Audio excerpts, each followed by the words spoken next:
Bro, சொல்லுங்க. இது நம்ம ஜெயக்குமார் இன்னைக்கு ஒரு யூடியூப் சேனல்ல பேசியிருக்காரு. ம்.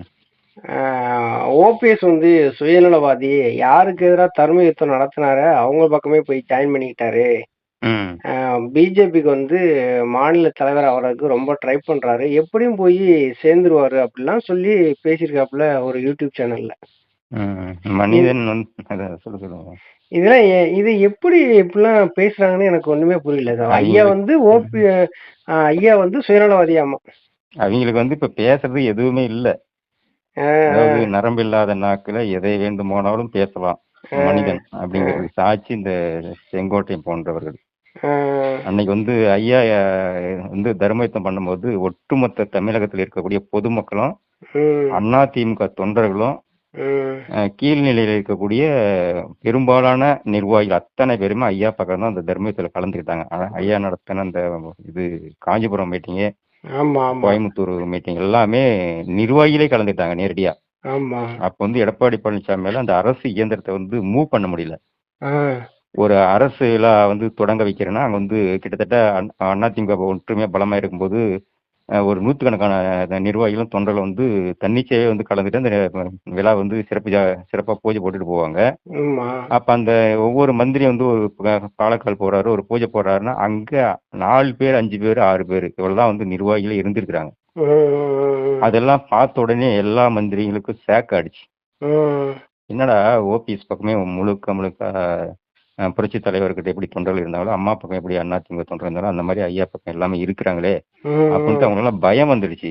ம். இதெல்லாம் மறந்துட்டு பேசுறாங்கன்னா அவங்களாம் உண்மையிலேயே சரி, ஒரு நல்ல மனிதன். இதே ஜெயக்குமார் இப்படி பேசுறாருல்ல. ம். தர்மயுத்தம் எதுக்காக தொடங்குனாங்க? தொண்டர்கள வந்து ஒருங்கிணைக்கிறதுக்காகத்தான் ஐயா தர்மயுத்தமே தொடங்குனாரு. ஆமா. ஆனா, அப்படி ம். தர்மயுத்தம் தொடங்கி வெளியில போயிட்டாருங்கிறதுக்காக ஏன் கம்முனு இருக்க முடியாது? நான் எதுக்கு எடப்பாடி பழனிசாமி வாங்க வாங்கன்னு கூப்பிடணும்? ம். ஐயா கூப் தர்மயுத்தம் தொடர்ந்தோட நோக்கம் என்னன்னா, அ அம்மா இல்ல. ஒரு கண் கட்டுக்கோப்பான இயக்கத்துக்கு ஒரு தலைவி மறைஞ்சுட்டாங்க. ஆ, இயற்கைய அம்மா மறைஞ்சுட்டாங்க. ஆ, அப்ப எடப்பாடி பழனிசாமி தலைவரா ஏத்துக்காத நிறைய தொண்டர்கள் இருப்பாங்க இல்லையா? ஆமா. தமிழ்நாடு முழுவதும் நிர்வாகிகள் சரி, பொறுப்பாளர் சரி கண்டிப்பா. அன்னைக்கு ஒரு அ மிகப்பெரிய அளவுல ஒரு அமைதி புரட்சியே ஏற்பட்டுச்சு. ஏற்பட்டுச்சு. அப்ப அந்த எடப்பாடி பழனிசாமி விரும்பாதவங்க ம். மாற்று கட்சிக்கு போயிடுவாங்க இல்லையா? கண்டிப்பா. அதெல்லாம் ஒருங்கிணைச்சு வேணாம்ப்பா, நான் அம்மாவுடைய தொண்டர்ன்றதுக்காக தான் ஐயா அந்த மறைமுகமாக ஒரு மனசுல அந்த கருத்தெல்லாம் வச்சுட்டு ஐயாவுக்கு நெறைய அனுபவம் உண்டு. ஆமாமா. தொண்டர்களை இழக்கக்கூடாதுன்றதுக்காக ஒரு தர்ம யுத்தம் பண்ணி, ஆட்சியாளர் வேணா எடப்பாடி பழனிசாமி பக்கம் இருந்துட்டு போறாங்க. தொண்டர்களை ம், நம்ம கை கூடக்கூடாது. ம். நாம அவங்கள காக்கணும் அப்படின்ற இடத்துல ஐயா தொண்டர்களை அரவணைக்கிறதுக்காக தான் அந்த தர்ம யுத்தத்தை நடத்தினாரு. அத இவைங்க எப்படி பண்றாய்ன்னு பாருங்க. ஒரு தமிழ்ல ஒரு இலக்கண உரை எழுதுவாங்க. ஒரு அ, பாடல் எழுதுனா அந்த பாடலுக்கு உண்டான இலக்கண உரை. அந்த ஆமா. இலக்கண உரை அ, எக்ஸாக்ட்டா ஒரு 10 பேர் எழுதுறாங்கன்னா, 10 பேர் கிட்டத்தட்ட 99% எல்லாமே கிட்டத்தட்ட ஒரே மாதிரி தான் எழுதுவாங்க. ஆ, ஆ, அப்ப ஆ. ஐயா என்ன செஞ்சாருன்னா, அந்த ம். தொண்டர்களை காக்கிறதுக்காக மட்டும் தான் தர்ம யுத்தமே நடத்துகிறார். ஆமா. இத இவங்களுக்கு தப்பா எடுத்துக்கிறாங்க. இவங்களுக்கு சாதகமா, பாதகமா அப்படி என்ன எதுக்கு தேவையோ அத மட்டும் எடுத்துக்கிறாங்க. அப்ப இவன் அத தர்மயுத்தம் நடத்துறதும்போது மட்டும் அதாவது எப்படின்னா, இவங்களுக்கு தேவையானது எப்பமோ, அப்ப மட்டும் ஓபிஎஸ் மட்டும் கூப்பிட்டுக்கிறது. ஆமா. மத்தபடி வந்து ஓபிஎஸ் மேல வந்து ஒரு தவறான ஒரு தகவல வந்து மக்கள்ட்ட பரப்புறது. ம். அது ஐயா இவங்க ஐயா எப்பயுமே அமைதியின் சொரூபம். ஆமா. அரசியல்ல ஒரு ஞானியா இருக்கிறவங்க, பொதுவெளியில ஒரு ஞானியா சமூகம் செய்யக்கூடிய ஒரு மனிதரா இருக்கிறவங்க பார்த்தீங்கன்னா, அமைதி தான் அவங்ககிட்ட இருக்கக்கூடிய மிக முக்கியமானது. ஆமா. வெக்கம், மானம், சூடு இத பத்தியெல்லாம் வந்து பேசுறாப்புல. இப்ப ம். ஜெயக்குமாருக்கு என்ன வெக்கம், மாடு, சூடு, சொரணையா இருக்குது? எதுவுமே இல்ல தானே! அவருக்கு வெட்கமான சூடு சொல்றதுக்கு அவருக்கு எந்த உரிமையும் கிடையாது. அப்படி சூடு பெண்கள் இல்ல அப்படி சூடு சொரணை இருந்திருந்தா, இப்ப வந்து கட்சியினுடைய விதிய மாத்துறாரு எடப்பாடி பழனிசாமி. தொண்டர்கள் உரிமைய வந்து பறிக்கிறாரு எடப்பாடி பழனிசாமி. பொதுச் ம். செயலாளருடைய பதவியும் அபகரிக்கிறாரு. இந்த கட்சியவே 2ஆ பிளக்குறாரு. அந்த சூடு ம். சொரணை இருந்திருந்தா போய் எடப்பாடி பழனிசாமிட்ட கேட்க இல்ல வேண்டியதானே! கேள்வி கேட்கணும் தானே! நீங்க சொல்றது உண்மதான். ஆ.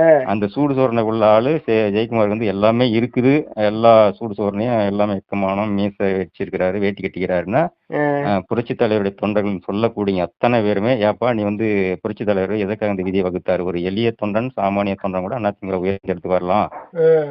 அப்ப அந்த விதிய வகுத்தது புரட்சித் தலைவர். அதுக்காக தான் வகுத்திருக்கிறாரு. நீ எப்படி இந்த விதிய மாத்தலாம்ன்னு?" கேட்கறதுக்கு யாருக்காவது அந்த மீசை இருந்ததா? அப்படி கேட்கறதுக்கு வக்கு இல்லாதவன் ஐயா ஓபிஎஸ் பத்தி ஐயா பத்தி பேசுறாப்புல. தப்பு தப்பா பேசுறான். ஆனா அதுலயும் விட்டா என்ன பண்றானுங்க, பிஜேபியில போய் சேர்ந்துருவாரு. அவர் வந்து ஐக்கியம் ஆயிட்டாரு. அவருக்கு ம். கவர்னர் போஸ்ட் எல்லாம் கிடைக்கும் எல்லாம் பேசிட்டு இருக்காப்புல. வாய்க்கு பிஜேபி வந்து வழி பேசுறாப்புல.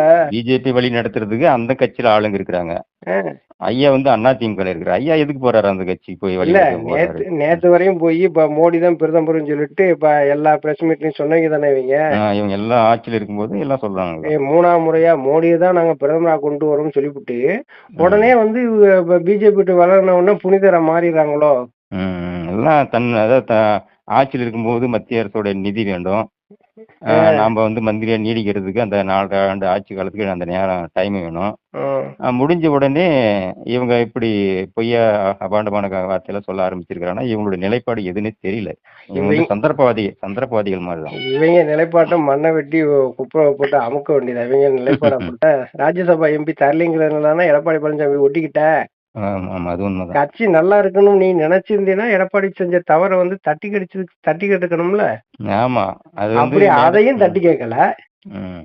அப்ப எப்படி நீ வந்து அப்ப நீனே ஒரு சுயநலவாதி மாதிரி வந்துட்டு ஒரு துரோகி பக்கத்துல உட்காந்துக்கிட்டு நீனே வேலை செய்யற. அவரு ஐயாவை பார்த்து சுயநலவாதிங்கிறப்ப. இயக்கம் வந்து தொடர்ந்து அம்மா சொன்ன மாதிரி 100 ஆண்டு காலம் அதிமுக தமிழக ஆட்சி செய்யணும்னு சொல்லிட்டு போயிருக்காங்க. நீங்க தான் காதுல வாங்கியிருக்கீங்க. இதெல்லாம் மறைச்சிட்டு எடப்பாடி பழனிசாமி அதிமுக விதியே மாத்திட்டாரு. அம்மாவுடைய அந்த பொதுச் செயலர் பதவியே மாத்திட்டாரு. இதெல்லாம் உட்காந்து வேடிக்கை பாக்குறது. நீ வந்து ஐயா வந்து கேவலப்படுறதுக்கு உங்களுக்கு எந்த உரிமையும் கிடையாது. இல்ல இதையெல்லாம் இப்படிலாம் செஞ்சிட்டாருன்னு சொல்லிட்டு இவங்க மீசை வச்சிருக்கேங்க, வேஷ்டி கட்டுறேங்காங்க, நான் வந்து தன்மானத்தோட வாழ்றேங்காங்க, எங்களுக்கு வந்து சுயமரியாதை தான் முக்கியங்காங்க. எடப்பாடி பழனிசாமி அந்த விதிகள் கட்சியவே உடைக்கும் போது வேடிக்கை பார்த்துட்டு இருந்தாங்க தானே இவனுங்க. அப்ப இவனுங்களுக்கு வந்து எப்படி அப்போ ஓபிஎஸ் வந்து உங்களுக்கு வந்து இப்ப ராஜ்யசபா சீட்டை விட்டு கொடுத்திருந்தா இப்ப நேரம் ஐயா வந்து புகழ்ந்து பேசியிருப்பாங்க போல.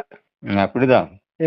இவங்க வந்து அதான் கொள்கை ரீதி வெளிப்படைய மேடை பேச்சு தான் கொள்கைன்னு பேசுறாங்க. உள்ளுக்குள்ள தான் சம்பாதிக்கணும், தான் பெரிய ஆளாகணும், அரசியல பெரும் பொறுப்புக்கு வரணும், மேல்மட்டத்துக்கு வரணும். நீங்க உங்களுடைய ஆசை வந்து நியாயமானதா இருக்கலாம். இது வந்து தவறான பாதையில வந்து நீங்க வந்து அந்த பதவியில இருந்து வாங்கக்கூடாது இல்லையா? இப்ப அந்த சுயநலத்தை பத்தி அப்படி பேசுறவனுங்க இவங்க என்ன பண்ணிருக்கணும், இந்த வேட்பாளர்களை பூராமே வந்து ஒரு முக்கியமான பிரபலமான ஆட்களை வேட்பாளர் நிப்பாட்டணும். எடப்பாடி பழனிசாமியோட இது எம்எல்ஏ பதவி ராஜினாமா பண்ணிட்டு களத்துல குதிச்சிருக்கணுமா இல்லையா? குதிச்சிருக்கணும். நான் வந்து வர்றேன்டா, எங்க பின்னாடி நீங்க வாங்கப்பா தொண்டர்கள் எல்லாம், நான் தைரியமா நிக்கிறேனே.